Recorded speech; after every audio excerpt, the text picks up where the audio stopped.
Hey everyone, so if you've been following my videos over the last year and a half, two of the proudest things I did for myself this past year and a half is that I got over my eating disorder problem. I used to have a very rough relationship with food. Not only was I overeating or binge eating, a lot of times eating was controlling my life. I had a difficult time if I were in the middle of eating and something needed my attention, right? I often had to walk away from events because I would think about foods that I want. I traveled to other countries and then I would miss the food back home, or I would come back home and miss the food back in the other country. You get the idea.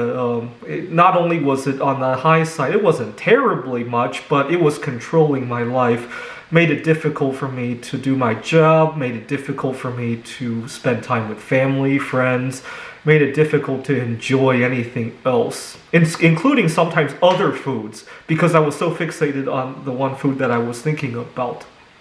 At the beginning of the pandemic, the first day of the pandemic, I went to 3 or 4 different grocery stores because I fixated on a particular food. There were a million other foods in the store that I loved, but I fixated. And that's what really woke me up to just how big a problem it was.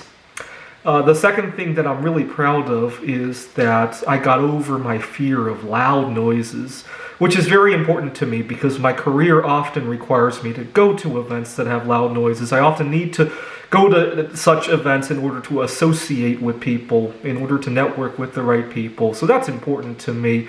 Not to mention that some of these events are just fun to go to, but in the past I would hide out and actually... At the beginning of the pandemic, it was like a reprieve. I didn't have to deal with that anymore. But now I realize that those things are nice too. And so those are two very important life goals that I made. Now I'm recording this at the beginning of March. I'm getting ready to file my taxes. And it dawned on me that these two improvements I made to my life significantly increased my human capital, and yet I don't have to pay taxes on them. Not yet, at least. I mean, when they translate into higher income in the future, yeah, but I get a tax deferral.